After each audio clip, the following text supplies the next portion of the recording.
Although I thus readily accounted to my reason, if not altogether, to my conscience for the startling fact just detailed, it did not the less fail to make a deep impression upon my fancy.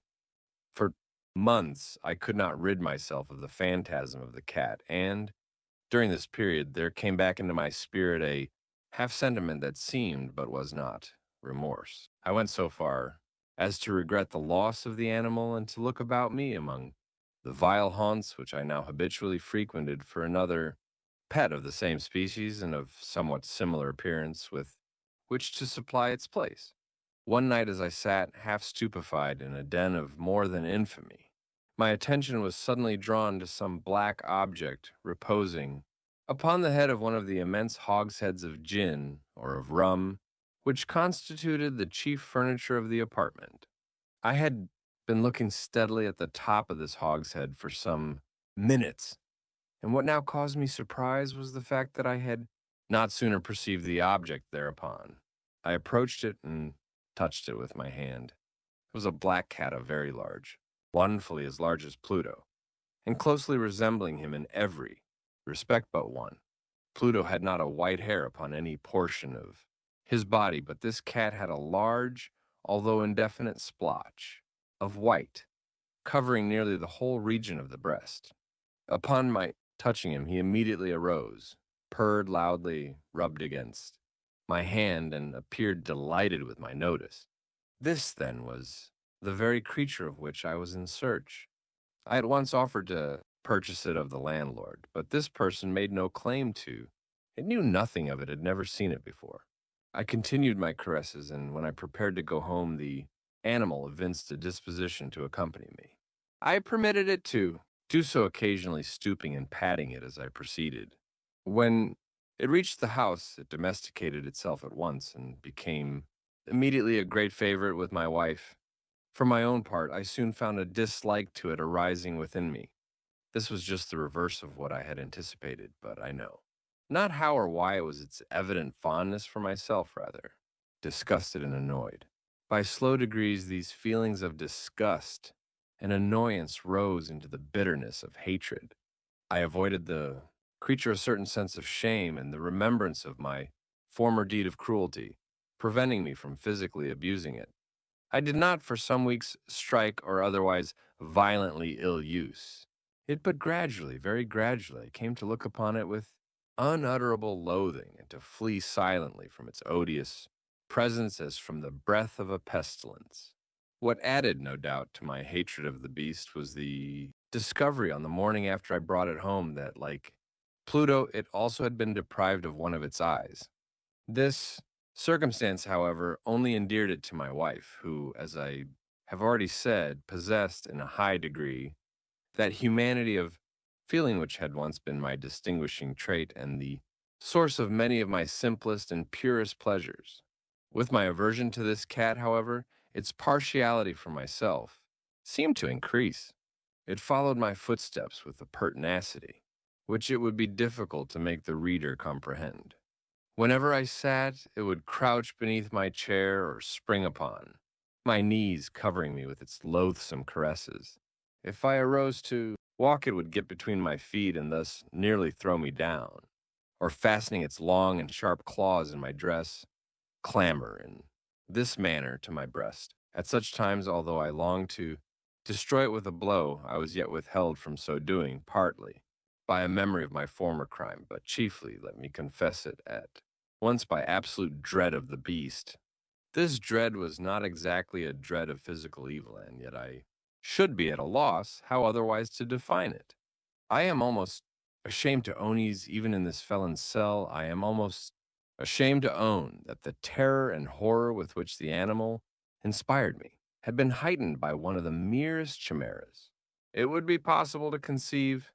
My wife had called my attention more than once to the character of the mark of white hair of which I have spoken, and which constituted the sole visible difference between the strange beast and the one I had destroyed. The reader will remember that this mark, although large, had been originally very indefinite, but by slow degrees nearly imperceptible, and which, for a long time, my reason struggled to reject as fanciful it had at length assumed a rigorous distinctness of outline. It was now the representation of an object that I shuddered to name, and for this, above all, I loathed and dreaded and would have rid myself of the monster had I dared. It was now, I say, the image of a hideous, of a ghastly thing of the gallows. Oh, mournful and terrible engine of horror and of crime, of agony and of death. And now was I indeed wretched beyond the wretchedness of mere humanity, and a brute beast whose fellow I had contemptuously destroyed, a brute beast to work out for me a man, fashioned in the image of the high God, so much of insufferable woe. Alas, neither by day nor by night knew I the blessing of rest any more.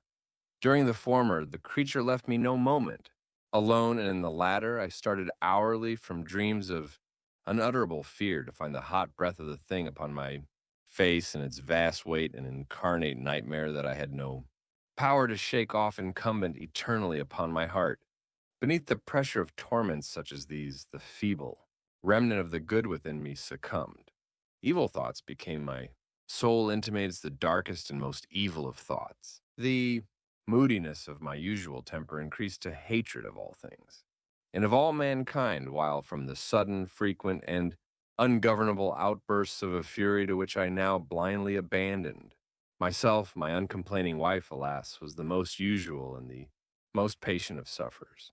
One day she accompanied me upon some household errand into the cellar of the old building which our poverty compelled us to inhabit.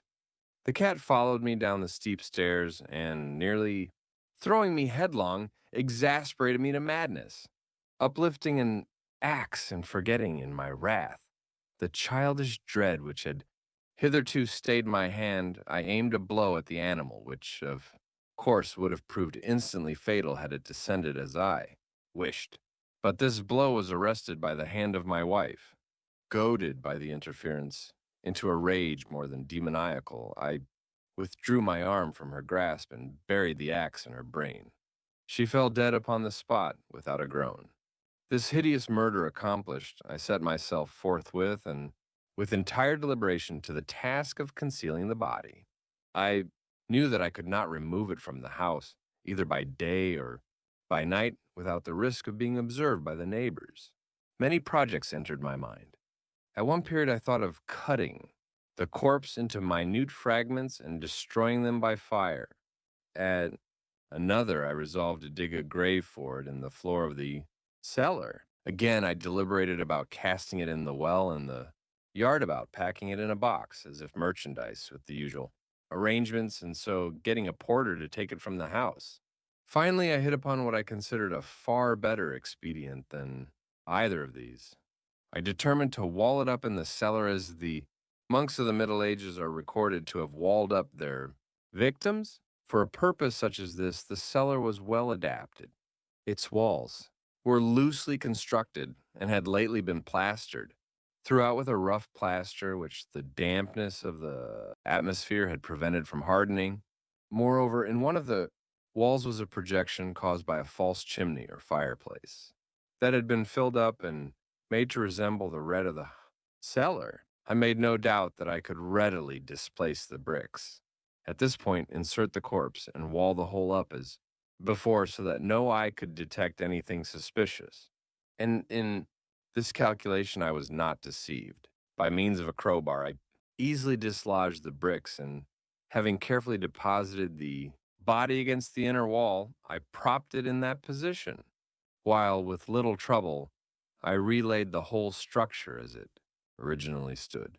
Having procured mortar, sand, and hair with every possible precaution, I prepared a plaster which could not be distinguished from the old, and with this I very carefully went over the new brickwork. When I had finished, I felt satisfied that all was right. The wall did not present the slightest appearance of having been disturbed. The rubbish on the floor was picked up with the minutest care. I looked around triumphantly and said to myself, here at least, then, my labor has not been in vain.